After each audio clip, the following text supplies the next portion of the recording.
की महकी फिजा अलकरम, इल्म व हिकमत की महकी फिजा अलकरम, अलकरम अलकरम ऐ खुदा अलकरम। Alkaram high school, Shershah road, Data Nagar, Badami Bagh, Lahore. बिस्मिल्लाहिर्रहमानिर्रहीम। अलकरम हाई स्कूल दाता नगर बादामी बाग से आज 9th क्लास मैथमेटिक्स इसका लेक्चर नंबर 3 आज मैं डिलीवर करने जा रहा हूँ। लास्ट टाइम मैंने आप लोगों को unit number 1 matrices and determinants का कालब, उसकी तारीफ़, rows, matrices, order and equal matrices आपको सिखाए थे, जिसमें हमने एक्सरसाइज 1.1 कंप्लीट की थी। आज हमने सीखना है टाइप्स ऑफ मैट्रिक्स, यानी कि कालब की इकसाम। तो कालब की टोटल 12 इकसाम हैं जो आपने याद करनी है, जिसमें पहले नंबर पे रो मैट्रिक्स। रो मैट्रिक्स, रो का मतलब होता है कितार, तो रो मैट्रिक्स मतलब कि कितारी कालब। Such matrix which have only 1 रो, यानी कि ऐसा कालब जिसमें सिर्फ एक ही कितार हो, उसे हम कहते हैं रो मैट्रिक्स। लेट्स सपोज, मिसाल के तौर पर फॉर एग्जांपल 1 2, अगर मेरे पास ये एक कालब है, इसको नाम मैं दे देता हूँ ए का। तो एक कालब ए है, इसमें अगर हम गौर करें तो जस्ट 1 रो है, तो बेटा इसको हम लोग कहते हैं row matrix. Second type of matrix is, दूसरी जो किस्म है उसे हम कहते हैं कॉलम मैट्रिक्स। तो ऐसा कालब, such matrix which have only 1 column, ऐसा कालब जिसमें सिर्फ एक ही कॉलम हो, उसे हम कहते हैं column matrix. For example let's suppose we have a matrix C9। इस मैट्रिक्स में सिर्फ और सिर्फ एक ही कॉलम मौजूद है, लिहाजा इसे हम कहेंगे कॉलम मैट्रिक्स। इसके बाद नेक्स्ट टाइप रेक्टेंगुलर मैट्रिक्स, जिसे कहते हैं मुस्ततीली कालब। रेक्टेंगुलर मैट्रिक्स ऐसा मैट्रिक्स होता है जिसमें number of rows and number of columns equal नहीं होते, बराबर नहीं होते। इसका मतलब ये हुआ such matrix in which number of rows are not equal to number of columns, that is called as rectangular matrix. तो इसकी अगर हम मिसाल देखें तो अगर मेरे पास एक कालब है P, तो इसमें 2 3 5 1 2 9 अपनी तरफ से कोई भी रियल नंबर्स आपने इस कालब के अंदर लिख देने हैं। यहाँ पे अगर हम देखें तो रोज़ मेरे पास टोटल 1 and 2, 2 रोज़ हैं, 2 कितारें हैं। 1 2 and 3 इसके अंदर कॉलम मौजूद हैं। तो मतलब number of rows are not equal to number of columns. तो जब कितारों की तादाद और कॉलमों की तादाद आपस में बराबर ना हो तो उसे कहते हैं रेक्टेंगुलर मैट्रिक्स, मुस्ततीली कालब।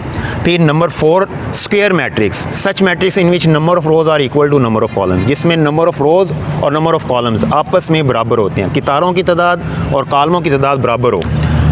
For example x is equal to 1 2 3 4, 2 ही इसके अंदर रोज़ हैं और 2 ही इसके अंदर कॉलम मौजूद हैं। तो इसका मतलब ये हुआ number of rows are equal to number of column, so this is called as square matrix. इसे हम कहते हैं मुरब्बई कालब।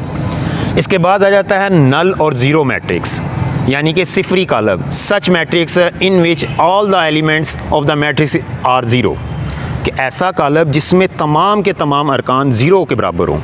फॉर एग्ज़ाम्पल मेरे पास एक कालब है C 0 0 0 0, तमाम की तमाम इंट्रीज़ कालब के अंदर जो है अरकान जो हैं वो ज़ीरो हों, उसे हम कहते हैं null matrix. After that negative matrix, मनफी कालब। ये एक ऐसा कालब होता है जिसमें हम तमाम इंट्रीज़ के साइन चेंज कर देते हैं। अगर वो पॉजिटिव हो तो उसको माइनस कर दिया जाता है, और अगर वो माइनस है तो उसको पॉजिटिव कर दिया जाता है। लेट्स सपोज मेरे पास एक मैट्रिक्स है E, जिसमें लिखा हुआ है -1 2 3 -4। अगर मैं इसका नेगेटिव मैट्रिक्स बनाना चाहता हूँ तो इसके लिए मुझे इस मैट्रिक्स के साथ मनफी का साइन लगाना होगा, और अंदर जो मनफी का एलिमेंट होगा, मनफी रुकन होगा, वो प्लस हो जाएगा, और जो प्लस है वो माइनस हो जाएगा। तो इस सूरत में ये जो -a है इसे हम कहते हैं नेगेटिव मैट्रिक्स, यानी कि such matrix in which elements, the sign of elements are change in opposite, मतलब कि उनको हम मुखालिफ साइन में तब्दील कर दिया जाता है। पॉजिटिव है तो नेगेटिव, नेगेटिव है तो पॉजिटिव। इसके बाद नेक्स्ट है transpose matrix, very very important. Transpose matrix में हम लोग क्या करते हैं, अगर मेरे पास एक कालब दिया जाए तो उसमें नंबर ऑफ़ रोज़ को इंटरचेंज कर दिया जाता है नंबर ऑफ़ कॉलम्स के साथ, मतलब कि कितारों को कॉलमों में तब्दील कर दिया जाता है, या फिर number of columns are interchange by number of rows, मतलब कि कितारों को कॉलमों में या कॉलमों को कितारों में तब्दील कर दिया जाता है। लेट्स सपोज मिसाल के तौर पर मेरे पास एक ये, मैं इसी को यही एग्जांपल ले लेता हूँ। Let's a is equal to -1 2 3 -4, तो इसका हमारे पास ट्रांसपोज क्या आएगा? ट्रांसपोज लेने का मेथड ये होता है कि a के ऊपर स्मॉल t लिख दिया जाता है। इस स्मॉल t का मतलब है ट्रांसपोज ऑफ मैट्रिक्स a, इसको पढ़ते हैं ट्रांसपोज ऑफ मैट्रिक्स a। तो इसका ट्रांसपोज क्या लिया जाएगा? अगर ये मेरे पास एक रो है -1 2, ये रो है, इसको मैं कॉलम में तब्दील कर दूंगा। मतलब अगर ये रो की फॉर्म में है -1 2, तो इसको मैं कॉलम की फॉर्म में लिख दूंगा -1 2, रो कॉलम में कन्वर्ट हो जाएगी। इसी तरह से नेक्स्ट रो 3 -4, ये कन्वर्ट हो जाएगी कॉलम में। तो बेटे ये नंबर ऑफ़ रोज़ को हमने कन्वर्ट कर दिया कॉलम्स में, इसे हम कहते हैं ट्रांसपोज ऑफ मैट्रिक्स। तो ए का transpose -1 2 3 -4। Next type of matrix is symmetric matrix. Symmetric matrix के लिए आपको ट्रांसपोज का पता होना बहुत ज़रूरी है। ट्रांसपोज अभी मैंने आप लोगों को सिखाया कि ऐसा मैट्रिक्स है जिसमें नंबर ऑफ़ रोज़ को नंबर ऑफ़ कॉलम्स में इंटरचेंज कर दिया जाता है, कन्वर्ट कर दिया जाता है। लेट्स सपोज कि मेरे पास एक कॉलम है a is equal to C D P Q। अब अगर मैं इनकी नंबर ऑफ़ रोज़ को नंबर ऑफ़ कॉलम में कन्वर्ट करूं तो आंसर वापस यही मैट्रिक्स आ जाए। यानी कि अगर ए का मैं ट्रांसपोज लूं तो आंसर वापस ए ही आ जाए, तो इस सूरत में उस मैट्रिक्स को हम कहेंगे कि ये सिमेट्रिक मैट्रिक्स है। इसके लिए कंडीशन होती है सिमेट्रिक मैट्रिक्स के लिए कि if we take the transpose of given matrix A, अगर हम दिए गए कॉलम ए का ट्रांसपोज लें then the answer must be equal to given matrix A. तो जो आंसर है वो लाजमी तौर पर गिवन मैट्रिक्स ए के बराबर हो। तो बेटा इस सूरत में जो वो मैट्रिक्स होगा, जो कॉलम होगा, उसे हम कहेंगे सिमेट्रिक कॉलम। और स्क्यू सिमेट्रिक क्या होता है? सच मैट्रिक्स ऐसा कॉलम जिसमें if we take the transpose of given matrix A, अगर हम दिए गए कॉलम ए का ट्रांसपोज लें and the answer is equal to negative of given matrix A, और आंसर जो है उस दिए गए कॉलम के मनफी के बराबर आ जाए। कंडीशन है ए का अगर हम ट्रांसपोज लें तो आंसर -a आ जाए। इस सूरत में जो मैट्रिक्स होगा उसे हम कहेंगे skew symmetric matrix. Very important short question difference आता है, what is the difference between symmetric and skew symmetric matrix, कि सिमेट्रिक और स्क्यू सिमेट्रिक मैट्रिक्स में क्या फ़र्क है। तो ये दो कंडीशंस अगर आपको याद हो जाएं तो आसानी के साथ आप इसको तैयार कर सकते हैं कि दिए गए कॉलम ए का ट्रांसपोज लें तो आंसर ए आ जाए तो सिमेट्रिक, अगर ए का ट्रांसपोज लें तो -a के बराबर आ जाए तो उसे हम कहते हैं स्क्यू सिमेट्रिक। इनकी कुछ चंद एक एग्जाम्पल देख लेते हैं। अगर मेरे पास एक कॉलम है a 0 2 2 0, अब मैं अगर इसका ट्रांसपोज लेता हूँ तो टेकिंग द ट्रांसपोज a के ऊपर small t which shows transpose of matrix a, तो यहाँ पे अगर मैं इसका ट्रांसपोज जब लेता हूँ तो ये वाली मेरी जो रो है वो कॉलम में कन्वर्ट होगी, ये रो कॉलम में कन्वर्ट होगी, जो दोबारा से हमारे गिवन मैट्रिक्स a के बराबर ही आएगा। तो ये वाली एग्जांपल होगी हमारी सिमेट्रिक मैट्रिक्स की, सिमेट्रिक मैट्रिक्स की। और अगर मैं स्क्यू सिमेट्रिक मैट्रिक्स की एग्जांपल दूं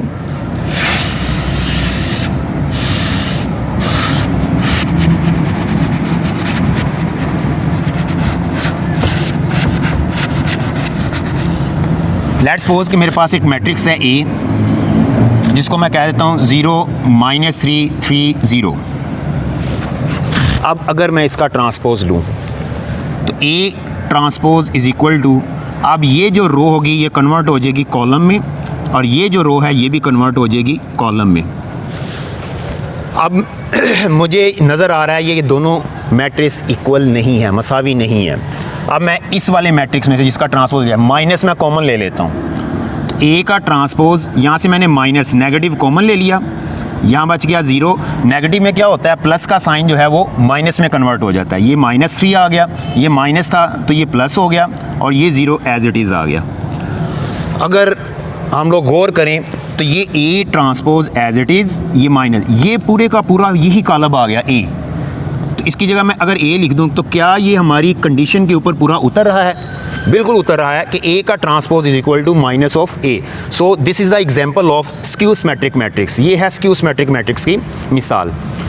तो बेटा ये 2 नंबर का शॉर्ट क्वेश्चन है, बहुत इंपॉर्टेंट है। सिंपल सी एग्जांपल आपने लिखनी है। ए अगर आपके पास है 0 2 2 0 लिख लें आप, उसके बाद इसका ट्रांसपोज लें तो आप वापस आपके पास आंसर ए ही आएगा। स्क्यू सिमेट्रिक में आप ए के साथ माइनस लगा दें, एक प्लस का लगाएं, तो यहाँ पे आप इजीली जो है इसको सोल्व करके इस कंडीशंस को कंप्लीट कर सकते हैं। तो यहाँ तक हमारी टोटल 9 टाइप्स हो गई हैं मैट्रिक्स की। अब most important types of the matrix के मैट्रिक्स की सबसे अहम जो है वो आप लोगों को एक साम बताने जा रहा हूँ, जिसमें पहले नंबर पे है डायगोनल मैट्रिक्स। डायगोनल मैट्रिक्स यानी कि वितरी कालब। वितरी कालब के लिए आपको पता होना चाहिए कि किसी भी कालब का डायगोनल क्या होता है, किसी भी कालब का वतर उसे वो क्या होता है। तो मैं अगर इस कालब की बात करूं तो इसमें डायगोनल क्या होगा, याद रखना है। डायगोनल जो है ये वाली जो एंट्रीज होती हैं इसे हम कहते हैं डायगोनल एंट्रीज। इसमें कौन सी, ये 0 0, इसमें 0 0, इसमें 0 0। These entries are said to be diagonal entries. इन्हें हम कहते हैं वितरी अरकान। तो बेटा यहाँ पे इन स्पेसिस के ऊपर, इन जगह के ऊपर जो भी एलिमेंट्स होंगे उन्हें हम कहेंगे डायगोनल एलिमेंट्स। अब डायगोनल मैट्रिक्स क्या होता है? डायगोनल मैट्रिक्स एक ऐसा मैट्रिक्स होता है ये स्क्वायर मैट्रिक्स, और इसके लिए कंडीशन होती है, लाजमी तौर पे कंडीशन होगी ये स्क्वायर होगा। डायगोनल, स्केलर, आइडेंटिटी, इन तीनों के लिए ये शर्त होती है कि ये matrix must be square matrix. ये लाजमी तौर पर स्क्वायर मैट्रिक्स होने चाहिए, यानी कि इनमें number of rows and number of columns equal होने चाहिए। तो डायगोनल मैट्रिक्स होता क्या है? डायगोनल मैट्रिक्स ऐसा कालब होता है, ऐसा वितरी कालब ऐसा मुरब्बई कालब होता है जिसमें डायगोनल एंट्रीज में कम अज़ कम एक एलिमेंट नॉन ज़ीरो होना चाहिए। कम अज़ कम एक एलिमेंट, ज़्यादा भी हो सकते हैं लेकिन एक एलिमेंट नॉन ज़ीरो ना। नॉन ज़ीरो का मतलब है वो ज़ीरो ना हो, ज़ीरो के अलावा कोई भी एलिमेंट हो सकता है। फॉर एग्जांपल मेरे पास एक मैट्रिक्स है X, यहाँ पे मैं लिख देता हूँ 0 0 0 1। तो यहाँ पे मेरे पास डायगोनल एंट्रीज जो हैं ये हैं 0 एंड 1। अभी तक मैंने आपको डायगोनल मैट्रिक्स की पहली शर्त बताई है कि जो डायगोनल एंट्रीज हैं उनमें से कम अज़ कम एक एलिमेंट नॉन ज़ीरो हो, और दूसरी इसकी कंडीशन ये होती है कि जो नॉन डायगोनल एंट्रीज़ हैं, मतलब कि उसके अलावा जो एलिमेंट्स हैं वो must be equal to zero, वो लाजमी तौर पर ज़ीरो होने चाहिए। अगर यहाँ पे 1 आ जाए या कोई और एलिमेंट आ जाए तो बेटा याद रखना है कि ये डायगोनल नहीं होगा, ये मैट्रिक्स डायगोनल नहीं होगा। डायगोनल मैट्रिक्स वो होता है जिसके डायगोनल में कम अज़ कम at least 1 element is not zero, non zero, कि जो कम अज़ कम एक एलिमेंट जो है वो ज़ीरो ना हो, और other non diagonal entries must be equal to zero. जो नॉन डायगोनल एंट्रीज़ हैं वो लाजमी तौर पर वो ज़ीरो होनी चाहिए। एक और मिसाल आपको बताता हूँ, z इज़ इक्वल टू 3 2 0 0।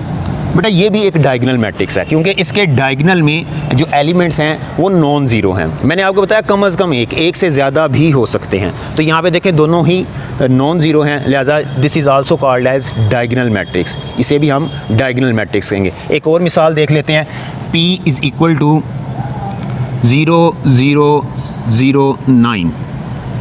अब ये भी हमारे पास कौन सा मैट्रिक्स हो जाएगा? ये डायगोनल होगा। कैसे डायगोनल होगा? क्योंकि इसकी डायगोनल एंट्रीज जो हैं उनमें कम अज़ कम एक एलिमेंट नॉन ज़ीरो आ गया और अदर जो हैं वो नॉन ज़ीरो, मतलब कि ज़ीरो हो गई हैं। तो इसे हम कहते हैं डायगोनल मैट्रिक्स, वतरी कालब। और याद रखना है, आप लोग देखें 3 एग्जांपल मैंने दिए हैं और तीनों की तीनों ही आप लोगों की मुरब्बई कालब हैं, यानी कि स्क्वायर मैट्रिक्स हैं। Number of rows are equal to number of columns. इसके बाद आ जाता है स्केलर मैट्रिक्स। स्केलर मैट्रिक्स कौन सा कालब होता है? ऐसा कालब होता है ये डायगोनल होगा। डायगोनल का मतलब है कि इसमें 2 शर्तें होंगी, कम अज़ कम एक एलिमेंट नॉन ज़ीरो हो और बाकी एलिमेंट जो हैं वो ज़ीरो होने चाहिए। लेकिन इसमें शर्त ये होती है कि जो डायगोनल एंट्रीज़ होती हैं वो सेम होनी चाहिए।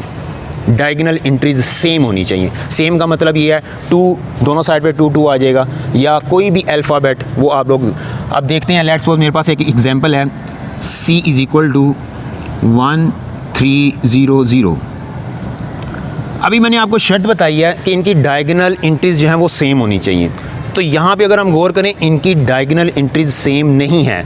ये जस्ट डायगोनल मैट्रिक्स होगा, ये स्केलर मैट्रिक्स नहीं होगा। स्केलर मैट्रिक्स क्या होगा? स्केलर मैट्रिक्स होगा D इज़ इक्वल टू, यहाँ पे भी 3 हो, यहाँ पे भी 3 हो और बाकी 0 हो, मतलब सेम होने चाहिए, 1 नहीं होना चाहिए, 1 के अलावा।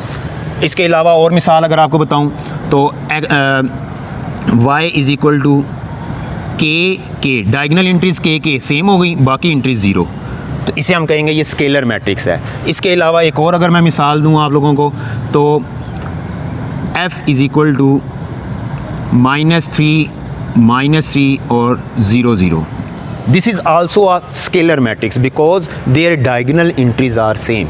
उनकी जो डायगनल के वितरी जो अरकान हैं वो एक जैसे हैं। वितरी अरकान 1 1 नहीं होना चाहिए, अगर वो 1 1 होता है तो फिर क्या होगा वो हम देखेंगे आइडेंटिटी मैट्रिक्स में।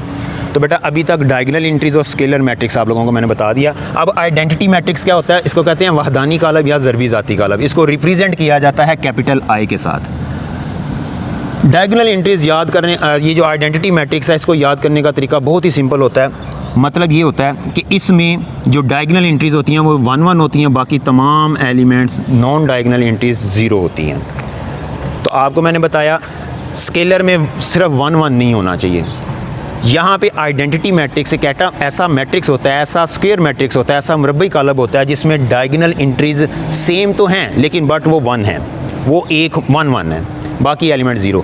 तो इनको हम कहते हैं, हमारे पास ये आइडेंटिटी मैट्रिक्स है यानी कि ज़रबी ज़ाती कालब है। एक और मिसाल आपको देता हूँ, I इज़ इक्वल टू 1 0 0 0 1 0 0 0 1।